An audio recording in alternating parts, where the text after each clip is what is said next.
Halo sahabat semua, jumpa lagi dengan kabar 21. Jangan lupa subscribe channel kami dan padamkan loncengnya untuk notifikasi video kami selanjutnya. Kedaulatan Indonesia dipertaruhkan. Angkatan militer diminta makin tegas pada Cina di Laut Natuna Utara. Kepala Badan Keamanan Laut, Laksamana Aan Purnia, baru-baru ini memberikan peringatan kepada angkatan militer setelah Cina menegaskan undang-undang baru bagi penjaga pantai mereka. Pemerintah Cina menerbitkan undang-undang baru yang isinya memperbolehkan kapal penjaga pantai mereka menembaki kapal asing yang berpotensi mengancam wilayah perairannya. Selain itu, dianggap berpotensi meningkatkan ketegangan di wilayah perairan Laut Cina Selatan yang menjadi sengketa dengan sejumlah negara.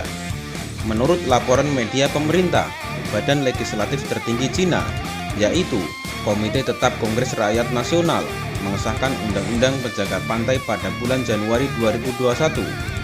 Dalam draft susunan kata dalam rancangan undang-undang yang diterbitkan sebelumnya, penjaga pantai diperbolehkan menggunakan semua cara yang diperlukan untuk menghentikan atau mencegah ancaman dari kapal asing. Artikel pertama dari rancangan undang-undang menjelaskan bahwa diperlukan hukum untuk menjaga kedaulatan, keamanan, dan hak maritim Cina.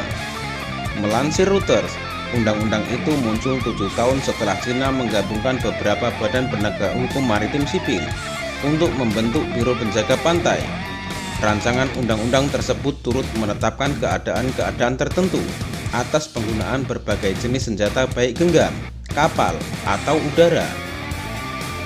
Tak hanya itu, rancangan undang-undang tersebut juga memungkinkan personel penjaga pantai menghancurkan struktur bangunan negara lain yang dibangun di atas terumbu karang yang diklaim Cina, serta memeriksa kapal asing di perairan yang diklaim Cina. RUU itu juga memberdayakan penjaga pantai untuk membuat zona eksekusi sementara sesuai kebutuhan untuk menghentikan kapal dan personel lain masuk. Cina tercatat memiliki sejumlah sengketa dengan beberapa negara Asia, mencakup sengketa kedaulatan maritim dengan Jepang di Laut Cina Timur dan dengan Taiwan, serta beberapa negara Asia Tenggara, yaitu Filipina, Malaysia, Brunei Darussalam, dan Vietnam di Laut Cina Selatan. Sejauh ini, Cina mengerahkan penjaga pantainya untuk mengusir kapal penangkap ikan dari negara lain, bahkan terkadang menenggelamkannya.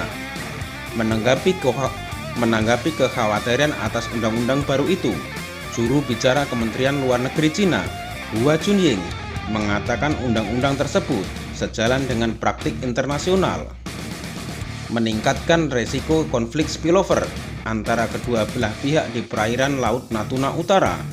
Kepala Bakamla juga menjelaskan bahwa akan ada resiko eskalasi konflik jika melihat lebih jauh ada perselisihan besar di perairan Laut Natuna Utara antara negara-negara besar.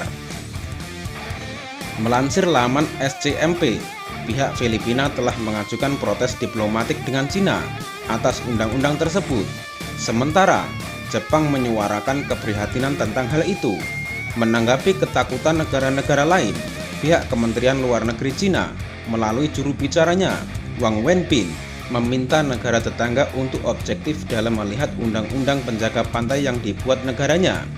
Cina dan beberapa negara Asia Tenggara telah berselisih atas klaim wilayah di Laut Natuna Utara. Indonesia tidak memiliki klaim apapun di Laut Natuna Utara, tetapi Beijing atas wilayah yang secara hukum diakui berada di zona ekonomi eksklusif Indonesia menjadi sumber ketegangan dalam hubungan bilateral. Saat ini, Indonesia dan Vietnam masih menegosiasikan batas-batas laut masing-masing. Mengingat bagian selatan ZEE Vietnam berbatasan dengan Kepulauan Natuna, Bakamla merasa bahwa Cina merupakan ancaman besar terhadap kedaulatan Indonesia yang jadi tanggung jawab militer Indonesia. Dalam sebuah artikel yang dirilis oleh Buletin Sekolah Staf Umum Angkatan Darat atau disingkat JESCOA pada Desember 2020 lalu, menyimpulkan bahwa serangan militer Cina di Kepulauan Natuna sangat dekat. Cina juga memiliki kemampuan militer untuk melakukan serangan dari markas mereka di Kepulauan Spratly. Tahun lalu, Cina telah membangun distrik administratif di rantai Laut Natuna Utara yang dikenal dengan Paracels dan Spratly. Kedua wilayah tersebut diklaim berada di bawah kendali maritim kota Shanxia di Pulau Hainan. Pada artikel yang dirilis Squad dikatakan, Cina akan mencaplok Kepulauan Natuna untuk memanfaatkan cadangan gas alam di sana. Jika pemerintah Indonesia tidak mengabulkan permintaan Cina untuk bersama-sama memproduksi bahan alam cair, gas, dan cadangan kawasan, pendudukan Cina atas Indonesia disebut akan lebih cepat, masif, dan akurat. Dimulai sebagai operasi intelijen strategis yang kini berkembang jadi pemboman udara di Kepulauan Spratly, dilanjutkan dengan blokade laut, dan diakhiri dengan serangan amfibi.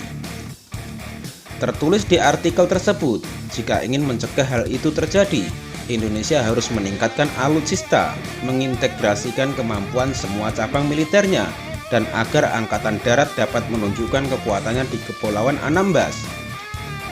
Tetapi para analis memperingatkan agar tidak menafsirkan artikel itu secara mentah-mentah dan menganggap bahwa militer siap perang.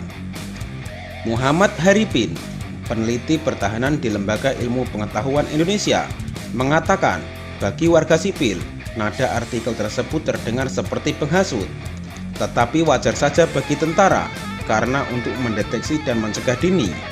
Menurut Haripin, artikel tersebut disesuaikan dengan pola pikir militer dan perlu ditelaah lebih dalam jika dibaca oleh masyarakat biasa. Sekolah Militer Indonesia beberapa tahun terakhir telah mengadopsi kerangka berpikir strategis dan mempersiapkan siswa untuk menghadapi skenario terburuk yang dihadapi oleh bangsa Indonesia. Terima kasih sudah menonton video kami. Tunggu video kami selanjutnya.